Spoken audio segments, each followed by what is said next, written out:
Everyone, तो आज हम 6th क्लास की ज्योग्राफी की NCERT का 6th चैप्टर पढ़ रहे हैं जिसका नाम है पृथ्वी के प्रमुख स्थल रूप। ठीक है ना, शुरू करते हैं। आपने इसमें कुछ स्थल रूपों को ज़रूर देखा होगा जो चित्र 6.1 में दिखाए गए हैं कुछ इस तरीके से। ठीक है, आप देखेंगे कि पृथ्वी की सतह सभी जगह एक समान नहीं होती है। मतलब ये कह रहे हैं कि जो पृथ्वी की सतह है, जो भूमि है, वो एक समान नहीं होती है। पृथ्वी पर अनगिनत प्रकार के स्थल रूप हैं। स्थल मंडल के कुछ भाग ऊंचे, नीचे तथा कुछ समतल हैं। मतलब कुछ भाग ये कह रहे हैं ऊंचे हैं, कुछ नीचे हैं और कुछ समतल हैं। ये स्थल रूप दो प्रक्रियाओं के परिणाम स्वरूप बनते हैं। आपको यह जानकर आश्चर्य होगा कि मैदान जिस पर आप खड़े हैं उसमें धीरे धीरे गति हो रही है। पृथ्वी के अंदर लगातार गति हो रही है। प्रथम, यह अंतरिक्ष प्रक्रिया के कारण बहुत से स्थानों पर पृथ्वी की सतह कहीं ऊपर उठ जाती है तो कहीं धंस जाती है। देखिए, ये कह रहे हैं कि हम जिस भूमि पर हैं या जहाँ हम खड़े हैं या जहाँ हम बैठे हैं तो ज़मीन के अंदर अभी भी हलचल हो रही है। ठीक है, वहाँ पर क्रियाएं जो हैं हो रही हैं। और आपको ये भी पता होगा कि हर जगह जो भूमि है वो समतल नहीं होती, कभी उठी, कहीं कहीं उठी होती है, कहीं कहीं नीचे होती है। ठीक है, कहीं कहीं समतल होती है। तो वही बात इन्होंने यहाँ कही है। अब ये कह रहे हैं कि क्या आप जानते हैं, पहाड़ी वह स्थलीय भाग है जो कि आसपास की भूमि से ऊंची उठी होती है। 600 मीटर से अधिक ऊंचाई एवं खड़ी ढाल वाली पहाड़ी को पर्वत कहा जाता है। 8000 मीटर से ऊंचे कुछ पर्वतों के नाम बताइए। मतलब इन्होंने कहा है कि जो भूमि है, ठीक है, भूमि की मान लो कोई कहीं ऊंचाई है जो कि 800 मीटर ऊंची है या उठी हुई है, तो उसको हम क्या कह देंगे, पहाड़ी कह देंगे। ठीक है, पहाड़ी को पर्वत कह देंगे यहाँ पे। और ये पूछ रहे हैं कि हमें कुछ ऐसे पर्वतों के नाम बताओ जो 8000 किलोमीटर तक के हैं। ठीक है, तो ये आप कमेंट सेक्शन में बताना। आगे चलते हैं। दूसरी या बाहरी प्रक्रिया स्थल के लगातार बनने एवं टूटने की प्रक्रिया है। ठीक है, पृथ्वी के सतह के टूटकर घिस जाने को अपर्दन कहते हैं। देखिए, ये कह रहे हैं कि पृथ्वी की जो सतह है, ठीक है, अगर वह टूटती है और घिसती है तो उसको हम क्या कहेंगे, अपर्दन कहते हैं। अपर्दन की क्रिया के द्वारा सतह नीची हो जाती है तथा निक्षेपण की प्रक्रिया के द्वारा इनका फिर से निर्माण हो जाता है। देखिए, ये कह रहे हैं कि जब पृथ्वी की सतह का अपर्दन होता है तो वह नीचे हो जाती है, लेकिन जब निक्षेपण होता है तो क्या होता है, उसका दोबारा से स्वतः ही निर्माण हो जाता है। ये दो प्रक्रियाएं बहते हुए जल, वायु तथा बर्फ के द्वारा होती हैं। मतलब किस किस के द्वारा होती हैं दोनों प्रक्रियां, जल, वायु, बर्फ के द्वारा होती हैं। हम विभिन्न स्थल रूपों को उनकी ऊंचाई एवं ढाल के आधार पर पर्वतों, पठारों एवं मैदान में वर्गीकृत कर सकते हैं। ठीक है, तो पहले हम यहाँ पे थोड़ा सा देख लेते हैं इस चार्ट में। देखिए, यहाँ आप देखेंगे, देखिए ये जो ऊंचे दिख रहे हैं आपको, ये पर्वत हैं। ठीक है, ये झील है, ये मैदान है जहाँ पे घास आपको दिख रहा है, पूरा ग्रीन ग्रीन, ये मैदान हो गए हमारे। ये पहाड़ियाँ हैं, ये कुछ इस तरीके से ये बनी हुई हैं। ये सारी क्या हैं, ये पर्वत श्रृंखलाएँ हैं। ठीक है, समुद्री इधर रखा है। स्थल संधि, ठीक है, प्रायद्वीपीय क्या होते हैं, जो 3 तरफ से वाटर से घिरे होते हैं। ठीक है, और जो चारों तरफ से वाटर से घिरे होते हैं वो हमारे द्वीप होते हैं। ठीक है, तो प्रायद्वीपीय और द्वीप में डिफरेंस समझ में आ गया। द्वीप मतलब वह स्थल जो चारों तरफ से वाटर से घिरा हुआ है। प्रायद्वीपीय मतलब जो 3 तरफ से वाटर से घिरा हुआ है। ठीक है, तो यहाँ आपको ये समझ में आ गया होगा। आगे चलते हैं। अब देखिए, जानते हैं कि पर्वत कैसे हम डिफ़ाइन करें कि यह ज़मीन पर्वत है, तो वही चीज़ उन्होंने यहाँ पे बताई हुई है, पढ़ते हैं। पर्वत जो है वो पृथ्वी की सतह की प्राकृतिक ऊंचाई है। ठीक है, पर्वत का शिखर छोटा तथा आधार चौड़ा होता है। मतलब कुछ ऐसे शंकुनुमा नहीं होता। देखो, एक मिनट, देखिए कुछ इस तरीके से। ठीक है, ये देखिए, ये इसका ये क्या है, ये चौड़ा है, बट इसका जो ऊपर का हिस्सा है वो क्या है, छोटा है। यहाँ से समझ में आ गया होगा आपको। चलिए आगे चलते हैं। तो पर्वत का शिखर जो है वो छोटा, ठीक है, शिखर क्या होता है, छोटा, और आधार चौड़ा होता है। यह आसपास के क्षेत्र से बहुत ऊंचा होता है।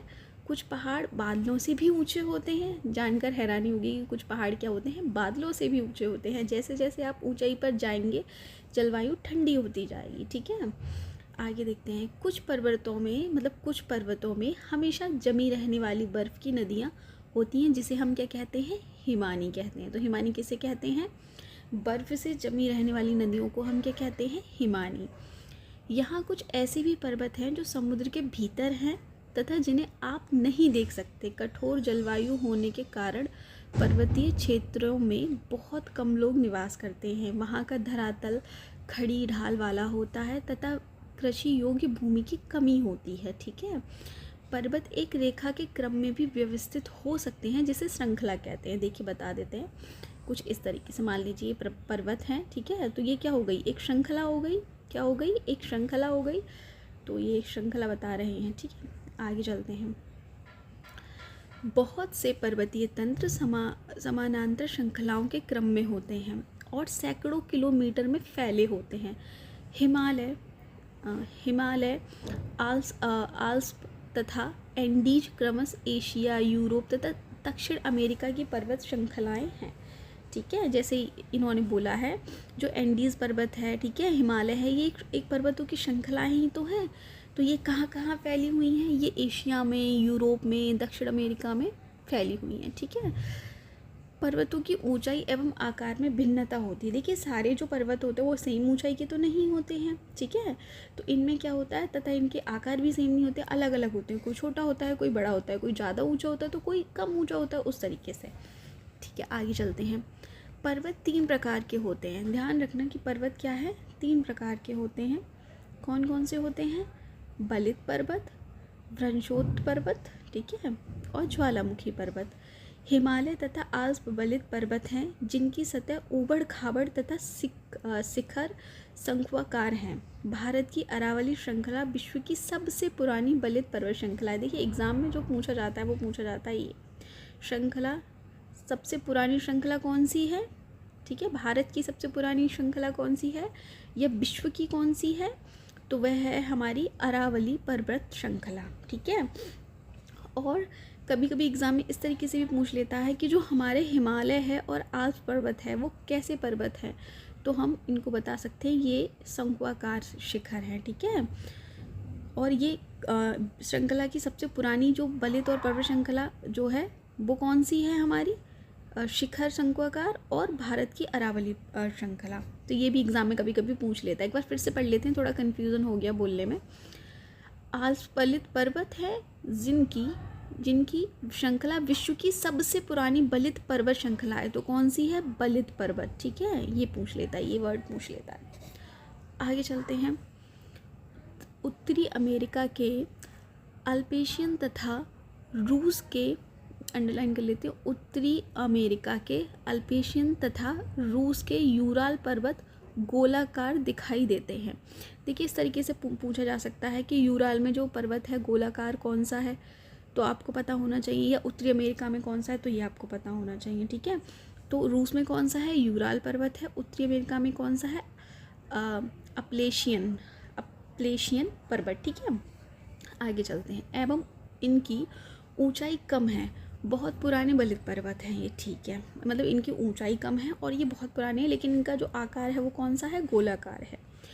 जब बहुत बड़ा भाग टूट जाता है तथा ऊर्ध्वाधर रूप से व्यवस्थित हो जाता है तब वृंशोत्त पर्वतों का निर्माण होता है। ठीक है, मतलब ऐसे मान लीजिए कि जब बहुत बड़ा भाग पर्वत का टूट जाता है और वह एक जगह स्थिर रूप से गिर जाता है और वहीं पड़ा रहता है या वहीं रखा रहता है, तो वो किस में कन्वर्ट हो जाता है, होता तो वो पर्वत में ही कन्वर्ट है ना, तो ऊर्ध्वाधर रूप में व्यवस्थित हो जाता है वैसा, क्योंकि वो बहुत भारी होते हैं, धंस जाएंगे ज़मीन में। ठीक है, लेकिन वो एक पर्वत का रूप ही लेंगे, तो वृंशोत्त पर्वत कहेंगे उनको।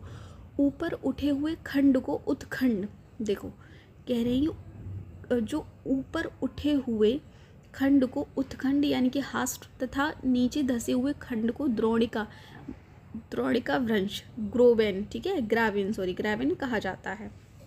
यूरोप की राइन घाटी तथा वोस्जेस पर्वत इस तरह के पर्वत तंत्र के उदाहरण हैं। देखिए यूरोप की राइन घाटी और वोस्जेस पर्वत, ये दोनों ही हमारे वृंशोत्त पर्वत हैं। बस हमें पहले इतना याद रखना है। आगे चलते हैं।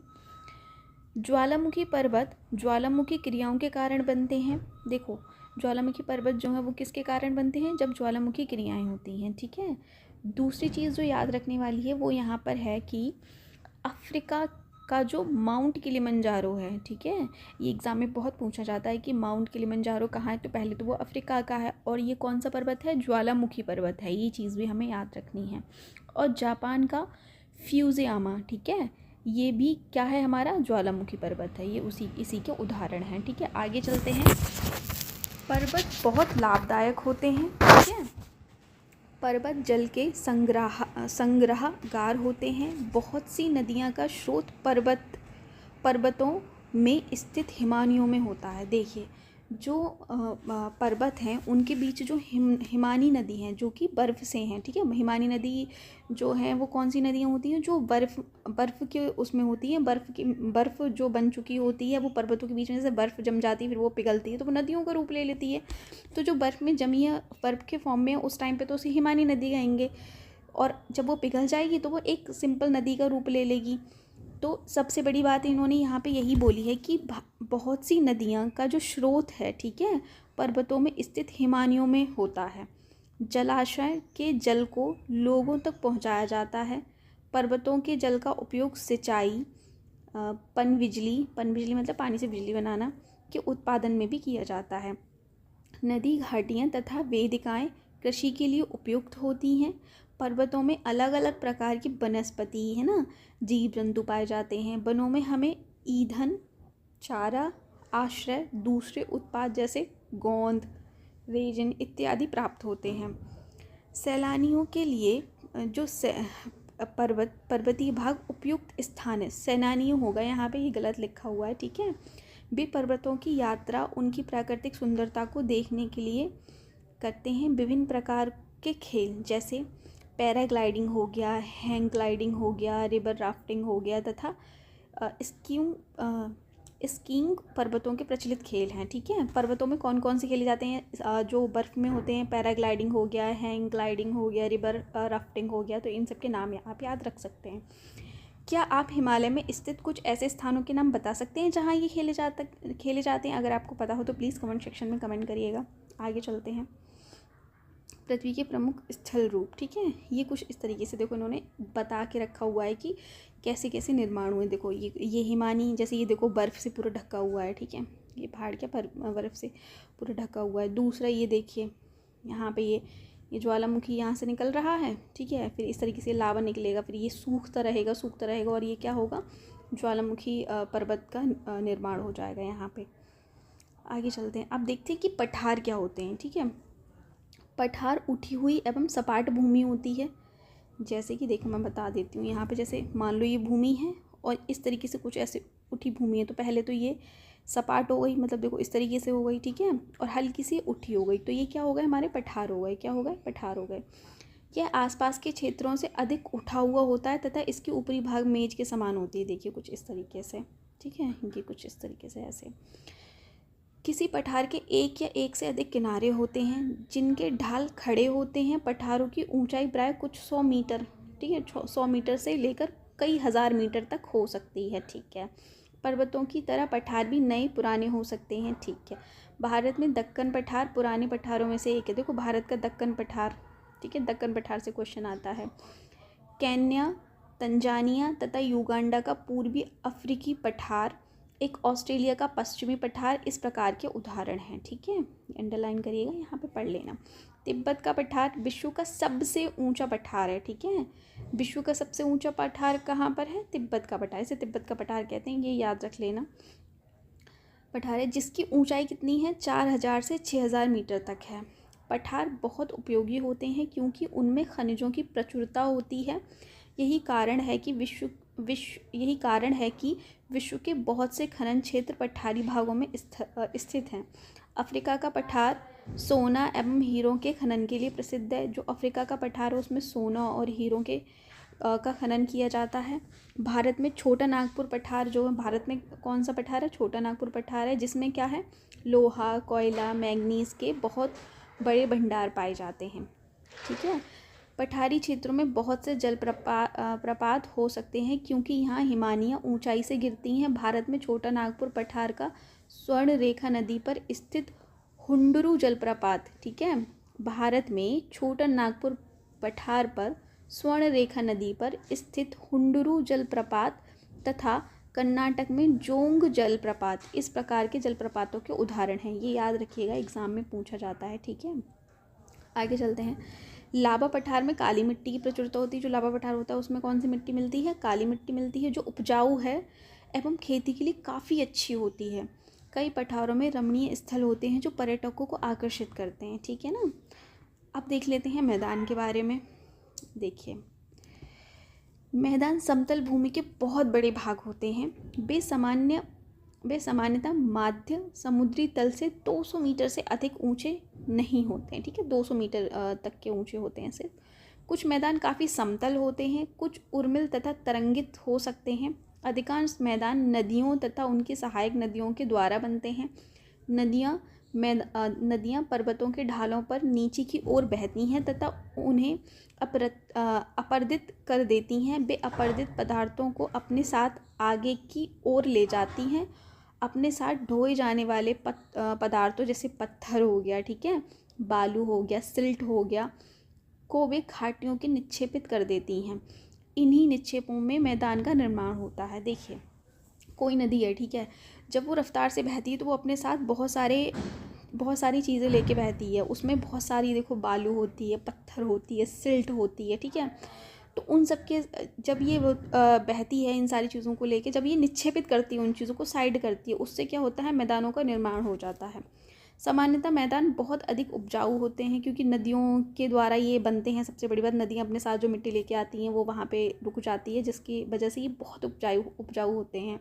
यहाँ परिवहन के साधनों का निर्माण करना आसान होता है, इसलिए ये मैदान विश्व के सबसे अधिक जनसंख्या वाले भाग होते हैं, ठीक है। नदियों के द्वारा बनाए गए कुछ बड़े मैदान एशिया, उत्तरी अमेरिका में पाए जाते हैं। एशिया में स्थित भारत में गंगा एवं ब्रह्मपुत्र का मैदान, ठीक है, तथा चीन में यांगत्से नदी का मैदान इसके प्रमुख उदाहरण हैं। हमारे यहाँ भारत में कौन उत्तरी मैदान मतलब जो मैदान बनाता है वो कौन सी मुख्य नदियाँ हैं? तो गंगा और ब्रह्मपुत्र, ठीक है। मैदान मनुष्यों के रहने के लिए सबसे उपयोगी क्षेत्र होते हैं। यहाँ की जनसंख्या अधिक होती है क्योंकि यहाँ पे लोग आसानी से खेती वेती कर सकते हैं, क्योंकि यहाँ की जो मिट्टी होती है वो काफ़ी उपजाऊ होती है। ये कारण है इस चीज़ का, क्योंकि मकानों के बनाने तथा खेती के लिए यहाँ समतल भूमि की प्रचुरता होती है। उपजाऊ मिट्टी के कारण यह भाग खेती के लिए काफ़ी उपयुक्त होता है। भारत में गंगा का मैदान देश में सबसे अधिक जनसंख्या वाला क्षेत्र है, ठीक है। देश में सबसे अधिक जनसंख्या वाला अगर मैदान हम बात करें तो वह कौन सा है? भारत में गंगा का मैदान, ठीक है, सबसे ज़्यादा जनसंख्या यहीं पर है। आगे चलते हैं। स्थल रूप एवं लोग। स्थल रूपों की भिन्नता के अनुरूप ही मानव विभिन्न प्रकार से जीवन यापन करते हैं। पर्वतीय क्षेत्रों का जीवन कठिन होता है, मैदानी क्षेत्रों का जीवन पर्वतीय क्षेत्रों की तुलना में सरल होता है। मैदानों में फसलें उगाना, घर बनाना या सड़कें बनाना पर्वतीय क्षेत्रों की तुलना में अधिक आसान होता है, ठीक है। हम मैदानी भाग जो होते हैं उनमें अपना खेती कर सकते हैं, उसमें हम घर बना सकते हैं क्योंकि वहाँ की भूमि पहले तो समतल होती है, प्लस वहाँ की जो भूमि है वो क्या होती है? उपजाऊ होती है। विभिन्न प्रकार के स्थल रूपों पर रहने वाले लोगों के रहन सहन के तरीकों में कुछ अंतर होता है। क्या आप उनमें से कुछ अंतरों को बता सकते हैं? कभी कभी प्राकृतिक आपदाएं जैसे भूकंप, ज्वालामुखी, उद्गार, तूफान, बाढ़ बहुत विनाश कर देते हैं। इन आकस्मिक घटनाओं के बारे में जागरूकता पैदा करके हम इनमें आने वाले खतरों को कम कर सकते हैं। हम कितने तरीक़ों से जल एवं स्थल को उपयोग में ला सकते हैं, इसका पता हम अपने आसपास के क्षेत्र से लगा सकते हैं। प्राय हम स्थल का उपयोग गलत तरीके से करते हैं, जैसे उपजाऊ भूमि पर मकानों का निर्माण करना, जो कि हमें नहीं करना चाहिए, क्योंकि अगर हम उपजाऊ भूमि पर मकान बना देंगे तो खेती कहाँ करेंगे। इस प्रकार हम लोग कूड़ा किसी भी भूमि पर या पानी में फेंक देते हैं, जो कि बहुत गलत है, ये नहीं करना चाहिए, ठीक है, जो कि उन्हें गंदा कर देते हैं। हमें प्रकृति के इस महत्वपूर्ण वरदान का उपयोग इस प्रकार नहीं करना चाहिए। उपलब्ध भूमि के केवल हमारे ही उपयोग के लिए नहीं है, यह हमारे कर्तव्य हैं कि हम आगे आने वाली पीढ़ियों के लिए पृथ्वी को सुरक्षित रखें, ठीक है। तो ये इस तरीके से इन्होंने दिखाया है यहाँ पे, ठीक है, देख लीजिएगा आप। स्वच्छ भारत मिशन थोड़ा सा पढ़ लेते हैं। स्वस्थ शरीर में स्वस्थ मस्तिष्क निवास करता है और स्वस्थ शरीर के लिए स्वच्छ पर्यावरण, विशेष रूप से साफ जल, ठीक है, वायु, स्वच्छ वातावरण प्राथमिक आवश्यकताएं हैं। इन सभी प्राथमिक आवश्यकताओं को सभी लोगों को सुलभ कराने हेतु भारत सरकार द्वारा स्वच्छ भारत मिशन कार्यक्रम चलाया गया। आगे चलते हैं। बस तो आज का यही था चैप्टर, ठीक है ना। कोशिश करिएगा कि हमारा जो आसपास का वातावरण है उसको हम शुद्ध रखें, गंदगी जो है डस्टबिन में ही डालें, सड़कों पे या पानी में उसको ना फेंकें, है ना। तो ये थी आज की video guys. Thank you so much for watching this video. अगर आपको वीडियो पसंद आई हो तो प्लीज़ हमारे चैनल को लाइक करना, चैनल को सब्सक्राइब करना और वीडियो को लाइक करना, है ना। और जो ऑप्शंस दे रखे हैं इसमें, जैसे MCQs दे रखे हैं कुछ, ये 1 2 3 4 5, इनके जो आंसर हैं वो कमेंट सेक्शन में देना। Okay, thank you so much for watching this video. Thank you so much.